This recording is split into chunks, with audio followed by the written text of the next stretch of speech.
C'est une combinaison de capteurs qui mord comme un sac à dos ordinaire. Les manifestations au Népal, qui étaient autrefois pleines de confusion, semblent maintenant se calmer.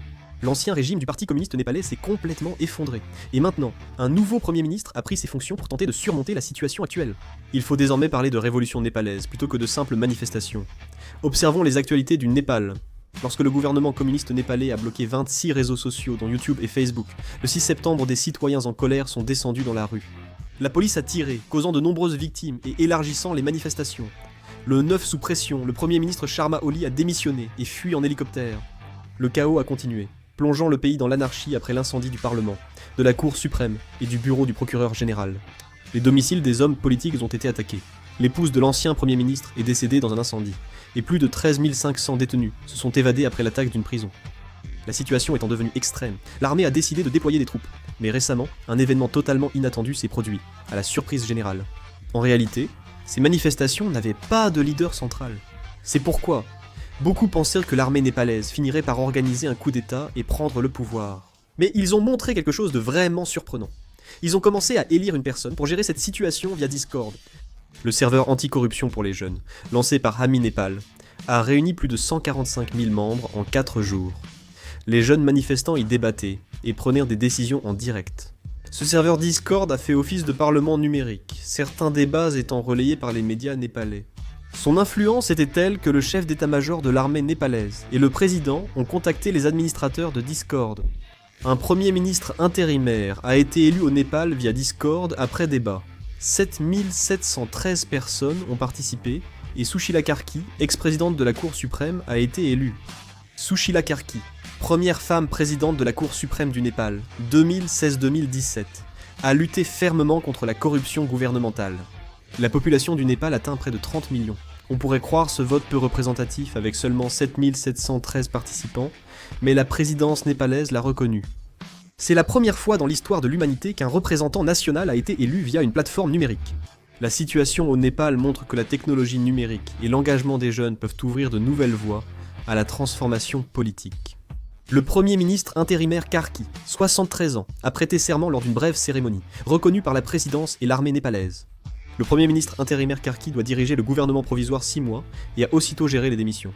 Tout d'abord, il a dissous la Chambre des représentants du Népal, qui posait de nombreux problèmes, et il a également réussi à obtenir l'accord des 8 partis représentés au Parlement népalais. Les élections à la Chambre des représentants du Népal auront lieu le 5 mars 2026, pour élire 275 députés. La situation au Népal ne peut être discutée sans évoquer le rôle de l'armée. Malgré le chaos, le fait que l'armée n'ait pas tenté de prendre le pouvoir ou d'en tirer profit a été surprenant et respectable. Si l'on regarde l'histoire, il y a eu d'innombrables cas où, lorsque l'État s'effondrait sous l'effet de grandes manifestations et qu'un vide du pouvoir apparaissait, l'armée intervenait pour prendre le contrôle du gouvernement. Au contraire, cela paraissait logique. J'ai même pensé que l'armée népalaise prendrait le pouvoir. Mais l'armée népalaise était différente. Malgré l'opportunité de remplacer le gouvernement effondré, elle n'a jamais montré d'ambition politique. Les dirigeants militaires ont seulement cherché à stabiliser la situation. Même quand le Parlement a brûlé et que des ministres ont été attaqués, l'armée n'a pas usé de violence aveugle contre les civils. Ils n'ont pas oublié leur mission fondamentale, qui est d'être un bouclier pour le peuple, et non pour les puissants. Et en réalité, aucun manifestant n'a perdu la vie lors de l'intervention de l'armée. Ils ont utilisé des véhicules et du matériel militaire pour rétablir l'ordre, cherchant à apaiser plutôt qu'à réprimer. Ce point est vu non seulement comme un fait, mais aussi comme un facteur clé, ayant fait de cette manifestation un tournant historique. Si l'armée avait cherché un peu le pouvoir, les manifestants auraient été plus furieux, et le Népal aurait sans doute sombré dans une guerre civile, ou sous régime militaire. Cependant, comme l'armée a su garder son sang-froid jusqu'au bout, et a limité son rôle à la sécurité et au maintien de l'ordre, sans s'impliquer dans la politique, la manifestation a pu aboutir à un changement de régime majeur. Dans cette situation, le plus surprenant fut non seulement le courage et la colère des manifestants, mais aussi le sang-froid de l'armée face à eux. L'armée népalaise a montré un équilibre exemplaire, prouvant qu'un pays peut garder espoir même dans le chaos. Après l'installation du gouvernement intérimaire de Karki, l'armée népalaise est retournée à ses bases, et le couvre-feu, ainsi que les restrictions, ont été levées. Grâce aux actions du gouvernement intérimaire de Karki et de l'armée, le Népal retrouve vite sa stabilité. Les magasins rouvrent et les rues s'animent à nouveau. Les citoyens népalais ont montré leur maturité. Les manifestants sont sortis avec balais et poubelles pour nettoyer les villes qu'ils avaient salies. Certaines personnes sont même venues avec des outils de peinture pour repeindre.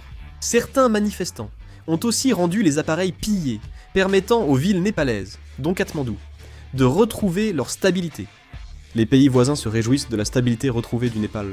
Le Premier ministre indien, Modi, a immédiatement félicité le Premier ministre intérimaire Karki sur les réseaux sociaux après sa nomination, déclarant qu'il félicitait sincèrement le Premier ministre Karki pour sa prise de fonction, et que l'Inde soutenait pleinement la paix et le développement des frères et sœurs népalais.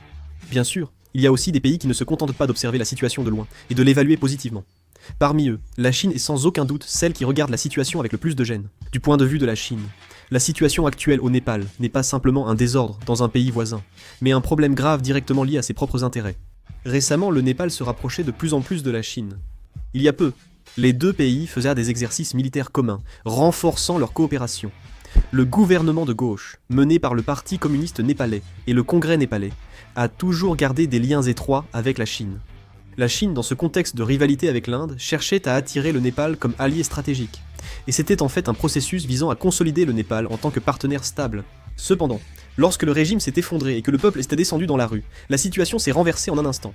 Actuellement, les jeunes et les étudiants qui élèvent la voix dans la rue ne sont généralement pas favorables à la Chine.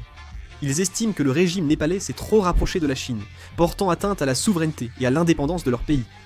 Par conséquent, leur ressentiment envers les politiciens liés à la Chine alimente directement le sentiment anti-chinois.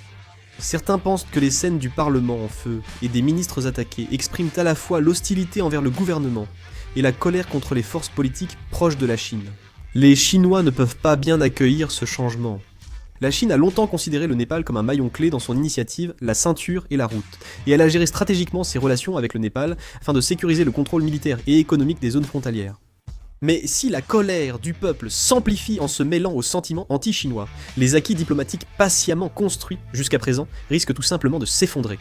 C'est pourquoi il est avancé que la Chine pourrait ne pas se contenter d'exprimer de simples inquiétudes, mais tenter d'intervenir de manière directe ou indirecte. Elle pourrait jouer un rôle politique, agir en médiatrice, ou utiliser l'aide économique pour regagner de l'influence. Si la crise au Népal persiste, la Chine devra gérer une frontière instable.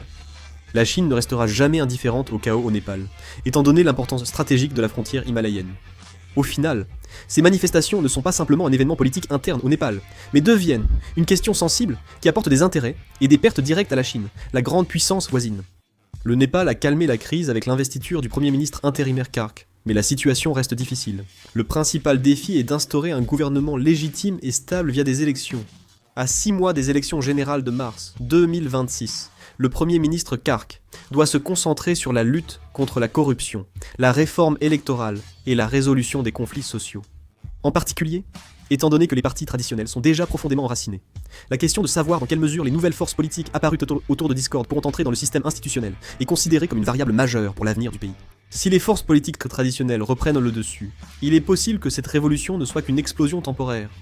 Les problèmes économiques sont également inévitables dans cette période de trouble, et le secteur du tourisme, le commerce, ainsi que l'environnement d'investissement du Népal ont été gravement touchés. Le flux touristique s'est arrêté, les capitaux étrangers partent à cause de l'instabilité, et on constate déjà une hausse des prix et du chômage. Sans mesures concrètes pour la reprise économique, le gouvernement provisoire risque de perdre le soutien populaire et de voir les acquis de la révolution menacés. Les relations extérieures constituent également un facteur d'instabilité.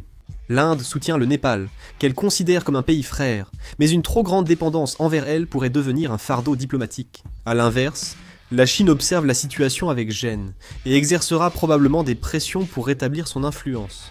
Les États-Unis et l'Union européenne ont également exprimé leur soutien au rétablissement de la démocratie au Népal, de sorte que la manière dont le Népal mènera une diplomatie d'équilibre entre les grandes puissances sera une épreuve cruciale. L'essentiel est la participation constante de la société civile népalaise. La participation politique des jeunes et leur maturité civique au Parlement Discord ont déjà attiré l'attention internationale. Mais si l'engouement en ligne ne mène pas à un engagement politique réel, cette révolution pourrait rester une simple expérience temporaire. En fin de compte, il n'est pas exagéré de dire que l'avenir du Népal dépend de sa capacité à ancrer cette nouvelle expérience de démocratie numérique dans un cadre institutionnel. Le Népal doit choisir.